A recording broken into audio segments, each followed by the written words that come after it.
One, two, three, four, 5 tips to upgrade your sewing. If that's something that you might be interested in, please keep on watching.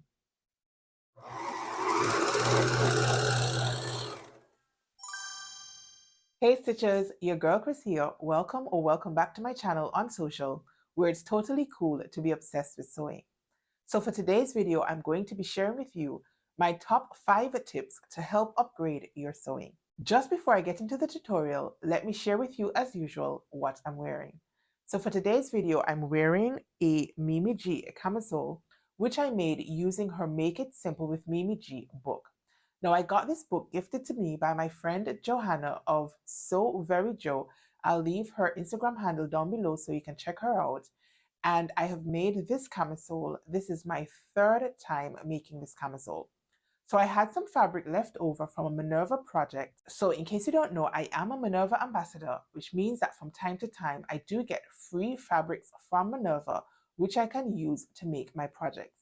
Now I used this fabric, which is a rayon viscose fabric, to make McCall's dress. I think the number is 8179. I might not have it correct, but I'll go ahead and double check and leave it in the description box down below.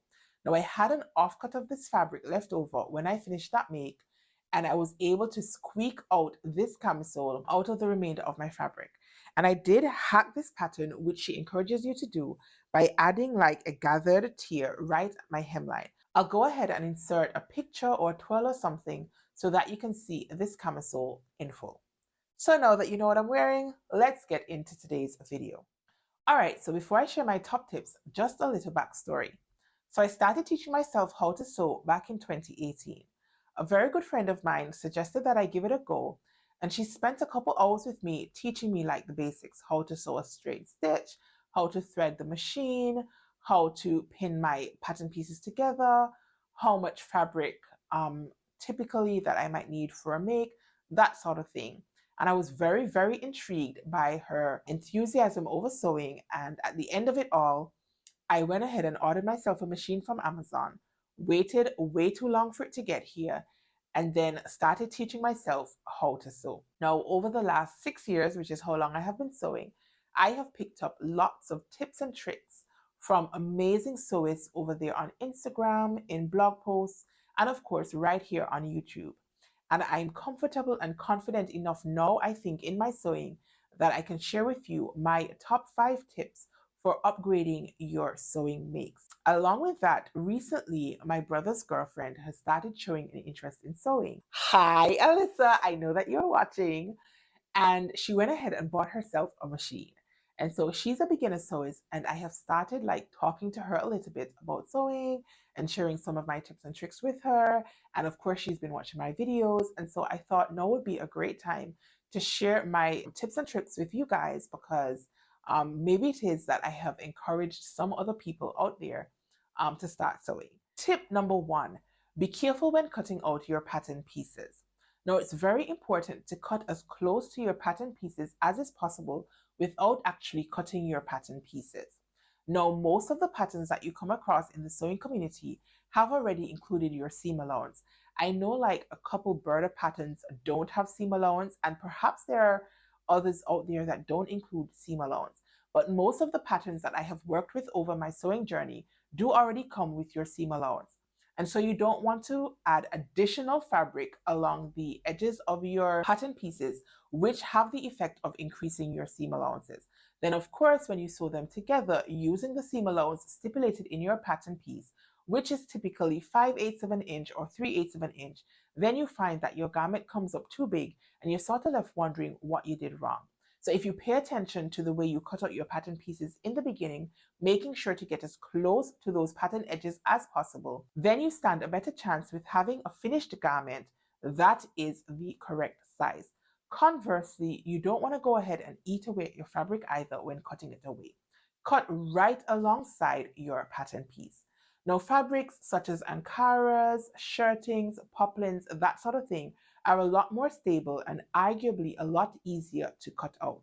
You might find that when you work with other fabrics such as like rayon viscose or challis or what is that fabric called? Chiffon. Now those fabrics are a lot more difficult to handle, and can give you hell when cutting them out. Now, I have been sewing for 6 years and I still do find it a little bit challenging when working with these like shifty fabrics. And so if you're a beginner, I would absolutely recommend starting with easier fabrics to handle and sort of working your way up to viscose fabrics. Now, I do have a couple tips and tricks when working with viscose. The number one tip being to starch your fabric when you are ironing it. I have found that using heavy duty spray starch when ironing your viscose fabrics helps to stabilize it just a little bit. Another tip would be to use a rotary cutter and a cutting mat instead of using your shears. Now, when you cut out your fabric using shears, there is a possibility for those pieces to sort of shift and move around. And I have found that using a rotary cutter and cutting mat sort of eliminates a little bit of the frustration when cutting out your pattern pieces, especially when working with those slippery fabrics. So again, tip number one, please be careful when cutting out your fabric pieces using your pattern pieces. Tip number two, pay attention to your needles. Now, there's a difference between needles for woven fabrics and needles for knit or stretch fabrics. So your first call of action is to determine what fabric type you are working with. Now, the needles are designed differently and interact with your fabric differently depending on whether they're woven or knit. And so you want to choose a needle that is best suited for your project. Now, a needle that is best suited for your project vastly eliminates additional frustrations when putting your project pieces together. Now, in addition to differences between knit and woven needles, there are also a variety of woven needle options. Now, there are needles specifically designed for things like denim fabric, for leather, for metallics. Then there are microtex needles that are specifically designed for like finer fabrics like your viscose. And once you have picked the right needle for your project, then you want to have a look at your needle size. Now, the larger the number on your needle packet, the bigger the needle point. So a 90-14 needle, for example, is much bigger than a 70-10 needle. And you want to use the best needle, as I said, for your sewing project because it vastly eliminates some of the technical issues that you might have when trying to put your project together. Now, aside from your machine needles, there are also different pins. Now, you use your pins when you're pinning your pattern pieces together or when you're pinning your pattern piece to your fabric piece. So you want to take care that you're using the right pins as well so that you reduce any snags in your fabric. And again, just like your sewing machine needles, there are pins that are specifically designed for like your woven fabrics as opposed to your stretch or your knit fabrics.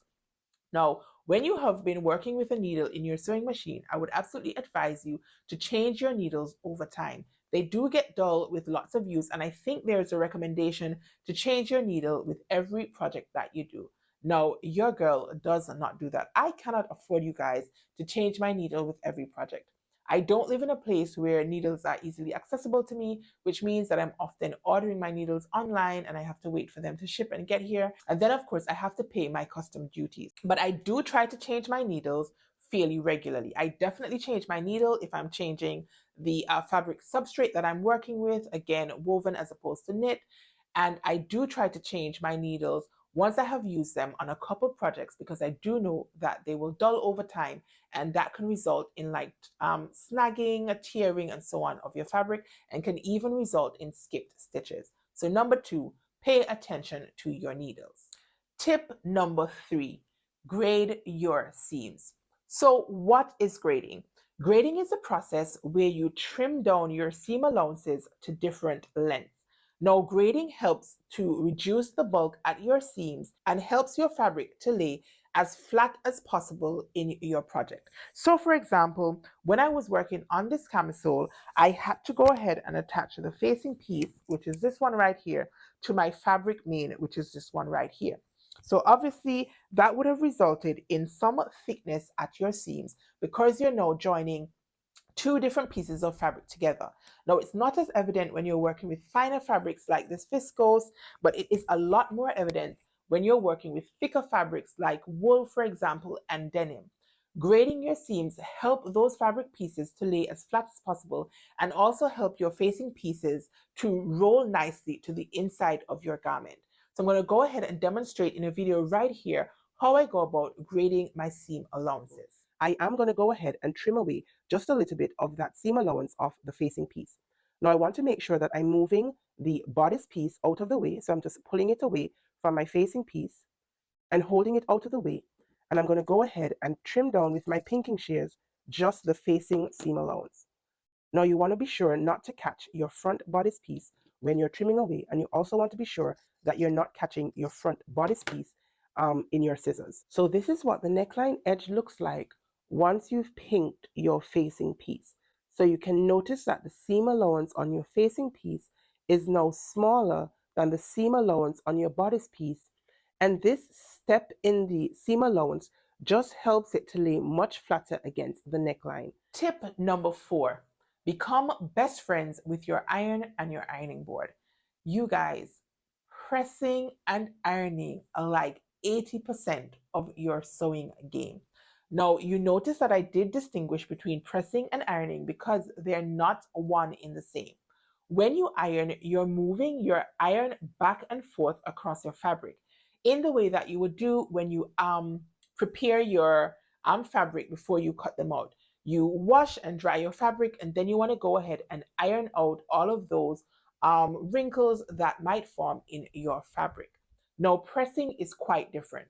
For pressing, you actually want to place your iron on top of, for example, your seam, allow the steam to penetrate your seam, take your iron back up, move it over, and put it down again. This is called pressing. So in case you were doing it wrong all along, you don't want to go ahead and iron your seams. Now, once you have sewn your seam together, you want to press them open in some cases and to one side in other cases, depending on what your pattern instructions say. And you want to press your seams in place, 1, to set your stitches, and 2, to flatten out your seam. Again, we want to reduce any bulk when putting our pieces together, and pressing your seams really does make a remarkable difference. In addition to pressing your seams, you also want to go ahead and press your facings, you want to press your hems and that sort of thing, just to improve your finished garment. You guys, I swear by pressing, it really does make a remarkable difference in the finished presentation of your garment. So if you have not been ironing your fabrics before and you have not been pressing your seams before, then you absolutely want to add these 2 steps to your ironing game. Now, the final tip and trick I want to share with you for today's video is to understitch. Now, if you don't have an edge stitching foot, because I know some machines don't come with it, it's actually an additional foot that you need to go ahead and buy. I would absolutely recommend that if you can afford it, to go ahead and buy your edge stitching foot. Just a minute, let me see if I can find mine so I can show you what it looks like. All right, so I actually had mine on my sewing machine, and this is what your edge stitching foot looks like. There is actually a piece of, like a guide, as it were, that comes through your presser foot, and it allows you to line up your guide with your seam, and then you can shift your needle just a point or 2 away from this guide, and it allows you to get a very clean stitch right at the edge of your seam. Now, edge stitching is particularly important in things like facings and linings because you're then attaching your seam allowance to your facing or your lining piece, and it helps your seam allowance to roll to the inside of your garment instead of peeking out at the edge of your garment. Now, of course, once you have finished edge stitching your fabric, then you want to go ahead, as I said in tip number 4, and press your facings and your linings into place. You guys, if you cannot afford to buy any additional foot for your sewing machine other than this one, then I would 10/10 recommend adding an edge stitching foot to your presser feet collection. All right, you guys, so those were my top 5 tips and tricks to help level up your sewing game. Now, as I said, I have learned these tricks over time and I have found them to be invaluable to my sewing. It's so remarkable when you have made a garment for yourself and it doesn't have like that homey look. Now, there's a difference between like a homemade garment and a homey garment.